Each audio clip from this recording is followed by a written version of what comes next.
Remember when you'd rush to the record store just to buy that one perfect song? In 1982, these 10 artists hit the top of the charts and then seemingly disappeared into thin air overnight. From catchy phone numbers that everyone memorized to songs about never visiting strange places, these hits defined a moment in time that vanished as quickly as the artists who created them. What happened to make these overnight sensations fade so completely from public view? Number 1, Charlene, I've Never Been to Me. In 1982, a forgotten ballad from 5 years earlier unexpectedly climbed the charts and became one of the year's most unlikely hits. Charlene's I've Never Been to Me, a philosophical confession about a woman's regrets despite worldly experiences, reached number 3 on the Billboard charts, standing in stark contrast to the synthesizer-driven new wave that dominated radio at the time. The song's journey mirrors Charlene's own career perfectly. After her initial recording faltered in 1977, Charlene had completely abandoned the music industry. When a Florida DJ rediscovered the track in 1982, she was working at a sweet shop in England, completely disconnected from her former life as a Motown artist. Can you imagine getting that phone call? Remember that song you recorded half a decade ago? Well, it's suddenly a massive hit. Before we move on, I'd like to ask you a small favor. If you appreciate this content, please take a second to like this video and subscribe to the channel. Over 98% of you watch the videos without subscribing. It costs you nothing, but it makes a huge difference to us. So, did you click the subscribe button? Great, thank you so much. Now back to the video. Number 2, Donald Fagen, IGY, What a Beautiful World. That unexpected phone call about a forgotten song becoming a hit rarely happens twice in the music industry. But what's even more unusual is when half of rock's most respected duos creates a brilliant solo hit, then immediately retreats back into musical obscurity. That's exactly what happened with Donald Fagen's IGY, What a Beautiful World. While Fagen had already achieved critical acclaim with Steely Dan, his solo venture peaked at number 26 on the charts in 1982. The song painted an optimistic vision of tomorrow's technology. Perfect cities, spandex jackets for everyone, and trains a mile high. Named after the International Geophysical Year of 1957 to 58, the track captured that brief moment when Americans truly believed technology would solve everything. Despite the song's moderate success and critical praise, Fagen's notorious perfectionism kicked in. He essentially vanished from the solo spotlight for 11 years before releasing another album, though he eventually returned to Steely Dan. IGY remains his only solo hit, a brilliant, jazz-inflected vision of a future that never materialized. Number 3, Toni Basil, Mickey. Some musical careers take slow, steady paths to stardom, while others explode in one spectacular burst. In 1982, a 38-year-old choreographer with decades of professional dance experience captured the nation's attention with a song you definitely remember. Oh Mickey, you're so fine. You blow my mind. Hey Mickey.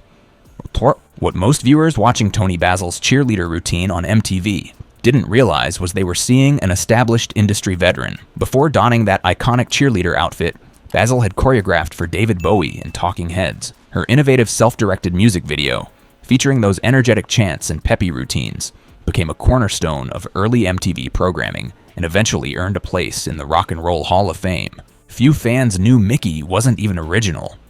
Basil had transformed a British song called Kitty by changing the title and adding her cheerleader concept, creating something uniquely her own. Number 4, Bob and Doug McKenzie, Take Off. From television comedy to the pop charts, that's exactly what happened in 1982 when Rick Moranis and Dave Thomas, better known as their beer-loving alter egos, Bob and Doug McKenzie, turned a popular SCTV sketch into a legitimate Billboard hit. Their song, Take Off, reached number 16 on the charts, powered by an unlikely collaboration with Rush frontman Geddy Lee. The McKenzie brothers, with their flannel shirts, toques, and constant punctuation, had already become cultural phenomena through their Great White North sketches on SCTV. Their comedy album of the same name gave us Take Off, where Lee's distinctive vocals provided the musical credibility, while the brothers added their signature Canadian slang and beer-soaked banter. What made this novelty hit so remarkable wasn't just its chart success, but how it bridged comedy and music at a time when MTV was changing, how Americans consumed both. The McKenzie brothers would go on to star in the cult film Strange Brew, but their musical career was just a quick beauty, eh? Number 5, Soft Cell, Tainted Love. Unlike the McKenzie brothers who simply dipped their toes in musical waters, Soft Cell became forever defined by a single musical moment. This British synth duo of Mark Almond and David Ball took a forgotten 1964 soul track by Gloria Jones and transformed it into something entirely new. Their electronic reimagining of Tainted Love didn't just chart in America, it became a phenomenon, spending an astonishing 43 weeks on the Billboard Hot 100, a record at the time. What many Americans don't realize is that Soft Cell wasn't some overnight sensation. Back in the UK, they were pioneering electronic music heroes with multiple hits to their name. But stateside, their follow-up singles fell flat despite continued artistic evolution. The band's surreal music video, featuring striking imagery that perfectly complemented the song's themes of toxic relationships, became an early MTV staple. By 1984, Soft Cell had disbanded, making Tainted Love both their introduction and farewell to American audiences. Their story exemplifies how quickly fame can vanish, even after a marathon chart run. Number 6. Skyy, Call Me. Fame's disappearing act wasn't limited to foreign imports. Right here in America, an established funk band watched their one mainstream hit fade almost as quickly as it appeared. When Skyy finally got pop radio to Call Me in 1982, nobody could have predicted it would be both the beginning and end of their pop conversation.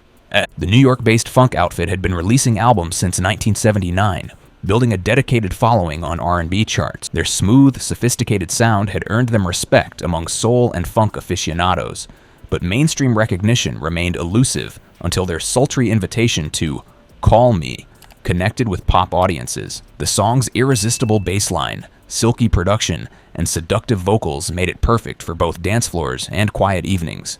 While it peaked at number 26 on Billboard's Hot 100, the track became a genuine crossover moment that the band couldn't duplicate.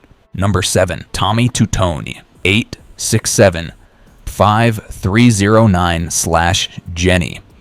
While Skyy might have struggled to get pop listeners to call them back, another artist was about to make phones ring nationwide, whether people wanted them to or not. In 1982, Tommy Tutone turned 7 simple digits into chart-topping gold when 867-5309/Jenny climbed to number 4 on the Billboard Hot 100. What seemed like an innocent power pop earworm quickly became a real-world nightmare for anyone unlucky enough to have that phone number.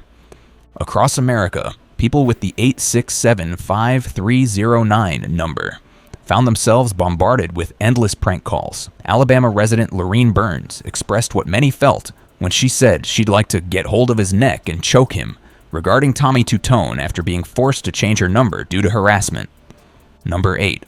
Marshall Crenshaw, Someday, Some Way. Some hits cause trouble, but others showcase such undeniable talent they seem to guarantee stardom. In 1982, a bespectacled singer-songwriter named Marshall Crenshaw delivered what Rolling Stone called the best debut album of the year.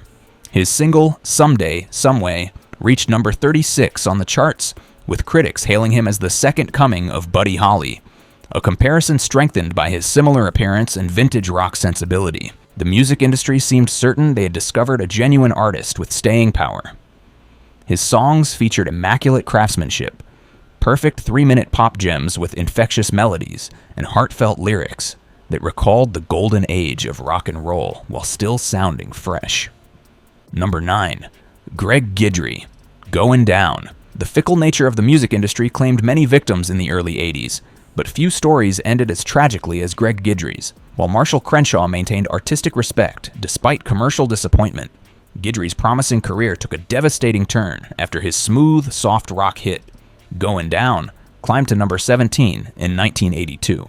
The Louisiana native seemed poised to join the ranks of Michael McDonald and Christopher Cross with his radio-friendly blend of soulful vocals and polished production. His debut album, Over the Line, showcased his impressive songwriting and vocal talents, but the record-buying public quickly moved on to other sounds, despite music critics praising his craftsmanship. Number 10. Eddie Schwartz, All Our Tomorrows. Some musicians struggle with fading from the spotlight, but others discover their greatest strengths lie in making others shine. Canadian songwriter Eddie Schwartz found himself in this exact situation after his 1982 single, All Our Tomorrows, peaked at number 28 on the Billboard charts. While radio listeners temporarily embraced his uplifting anthem with its polished production, Schwartz never quite connected with audiences as a performer. The irony? While his own recording career stalled, the songs he wrote for others became generation-defining anthems. Most notably, Pat Benatar turned his composition, Hit Me With Your Best Shot, into a rock staple that far outlasted his own hit. He also penned major songs for the Doobie Brothers, Donna Summer, and Joe Cocker.